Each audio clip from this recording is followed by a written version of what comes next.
तो section 194N को लेकर कुछ एक चेंजेस किए गए हैं। पहले आप समझ लीजिए कि सेक्शन 194N के अंडर अगर आप 1 करोड़ से ज़्यादा का विड्रॉल कर रहे थे तो उस केस में 1 करोड़ से ज़्यादा का जो अमाउंट था वहां पर 2% का जो TDS था वो कट किया जाता था।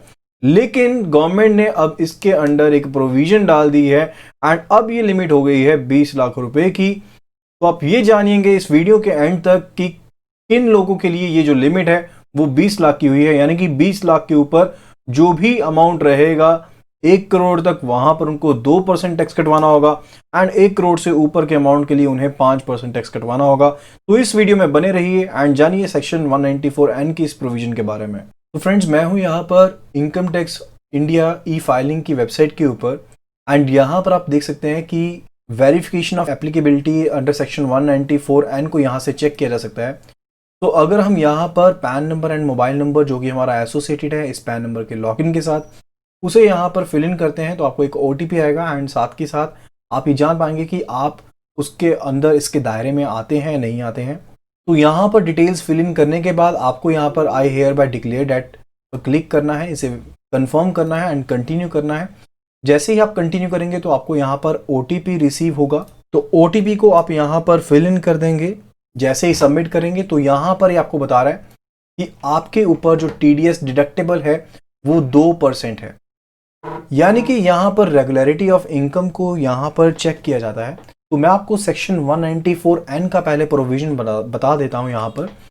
तो गवर्नमेंट ने जो यूनियन बजट था 2019 का वहां पर प्रपोज किया था सेक्शन 194N को, जहां पर यह कहा गया था कि जहां पर जो कैश विड्रॉल है वो 1 करोड़ से ज्यादा होगा तो उसके केस में जो ओवर एंड अबव अमाउंट यहां पर विड्रॉ किया जाएगा 1 करोड़ से ऊपर, उसके ऊपर 2% की दर से जो TDS है वो बैंक कट करेगा। फर्दर यहां पर कोई बैंक है, कोई कोऑपरेटिव बैंक है, कोई पोस्ट ऑफिस है, वहां पर ये प्रोविजन एप्लीकेबल रहेगा। यानी कि अगर इस केस में जैसे मान लीजिए कि ABC बैंक है एंड ABC बैंक की 3 ब्रांचेस हैं एंड तीनों ब्रांचेस में पर्सन A का अकाउंट है, पर्सन A का अकाउंट तीनों ब्रांचेस में है एंड यहां पर अगर एग्रीगेट अमाउंट भी इसका टोटल जो विड्रॉल है सभी तरह के अकाउंट्स को मिलाकर जिसमें कैपेसिटी A की सेम है, चाहे इसका प्रोप्राइटर अकाउंट है, करंट अकाउंट है, चाहे इसका सेविंग फंड अकाउंट है, ठीक है, इन सभी का बैलेंस क्लब करके विड्रॉल का अगर वो अमाउंट 1 करोड़ से ज्यादा बन जाता है तो उसके केस में पर्सन A के ऊपर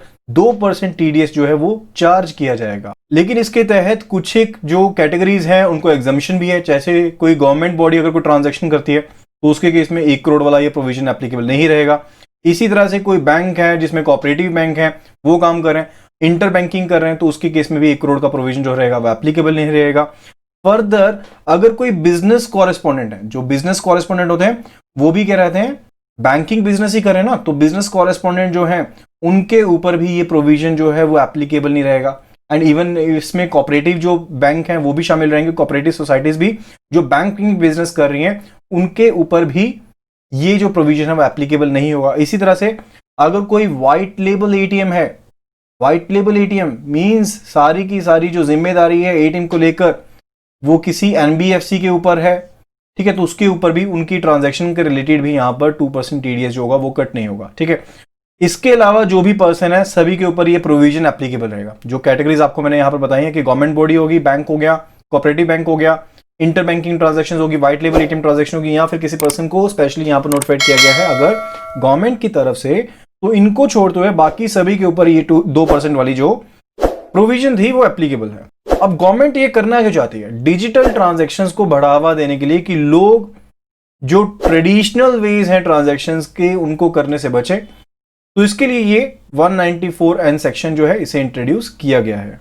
अब बात आती है यहां पर अपडेट के रिगार्डिंग, जिसके कारण यहां पर चेंजेस हुए हैं। तो जो फाइनेंस एक्ट है 2020 यहां पर 194 जो सेक्शन N है इस पर चेंजेस किए गए। क्या चेंजेस किए गए हैं, लाइकवाइज पर्सन A का एग्जांपल लेते हैं कि पर्सन A ने यहां पर पिछले 3 सालों में कोई भी ITR नहीं भरी है, नो ITR, यानी कि ITR इसकी जो है वो रेगुलर नहीं है। तो इसके केस में एक नया प्रोविजन जो है वो सेक्शन 194N में जोड़ दिया गया है। लाइकवाइज कि अगर ये पर्सन A किसी एक पर्टिकुलर बैंक में, लेट अस से कि एबीसी बैंक के 3 ब्रांचेस हैं, तीनों ब्रांचेस में इसका अकाउंट चल रहा है, तो तीनों ब्रांचेस में जो भी अकाउंट्स इसके चल रहे हैं जो सेम कैपेसिटी में है, वहां पर तीनों का बैलेंस जो है क्लब करके अगर जो विड्रॉल्स हैं वो 20 लाख से ऊपर है, क्योंकि इसने आईटीआर नहीं भरी है, रेगुलर नहीं है, इसके लिए ये प्रोविजन एप्लीकेबल है। तो 20 लाख से ऊपर जो भी ट्रांजैक्शन होगी, जो भी विड्रॉल होगी, उसके ऊपर 2% के हिसाब से जो टीडीएस है वो अंडर सेक्शन 194N बैंक की तरफ से, किसी सोसाइटी की तरफ से, कोऑपरेटिव बैंक की तरफ से, या फिर जो पोस्ट ऑफिस है वो यहां पर 2% के साथ ये टीडीएस को कट करेगा।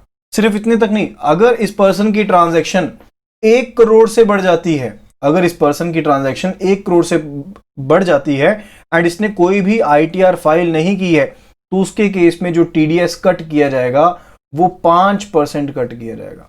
तो एक एग्जांपल लेकर चलिए, अगर इस पर्सन ने पूरे के पूरे फाइनेंशियल ईयर में जो अमाउंट विड्रॉल था वो किया 1.25 करोड़, 1.25 करोड़, तो 20 लाख से लेकर 100 लाख तक, यानी कि 80 लाख के लिए जो यहां पर टीडीएस कट होगा वो होगा 2% की रेट के ऊपर।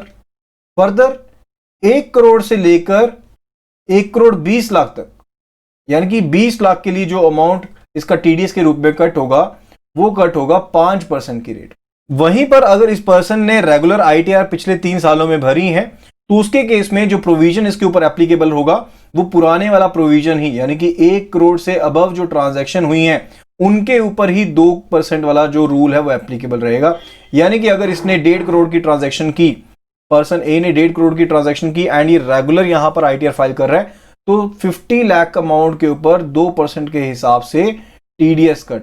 एंड फर्दर एक इंपॉर्टेंट चीज जो यहां पर जानने वाली है वो ये है कि जिस अमाउंट के ऊपर यहां पर ये टीडीएस कट किया जा रहा है वो इसकी इनकम का अमाउंट में शो नहीं होता है। जिस अमाउंट के ऊपर, जैसे यहां पर 50 लाख के ऊपर टीडीएस कट हो रहा है ना, तो ये अमाउंट जो है this is not part of income, ये इनकम का पार्ट नहीं है। लेकिन क्या ये जो टीडीएस है ये इसका क्लेम ले सकता है? बिल्कुल। जब ये आईटीआर फाइल करेगा, जब ये पर्सन आईटीआर फाइल करेगा, तो ये जो भी टीडीएस कट किया गया है यहां पर उसका यहां पर क्लेम कर सकता है। ये इसके 26AS में शो होगा, 26AS फॉर्म जो है उसमें ये टीडीएस यहां पर शो होगा। एंड ये जो नया प्रोविजन है ये 1 जुलाई 2020 से लागू हो चुका है। तो फ्रेंड, आज की वीडियो में सिर्फ इतना ही। That was update regarding the section 194N and its provisions. अगर आपको ये वीडियो पसंद आई है तो जल्दी से इस वीडियो को लाइक कर दीजिए एंड शेयर कर दीजिए।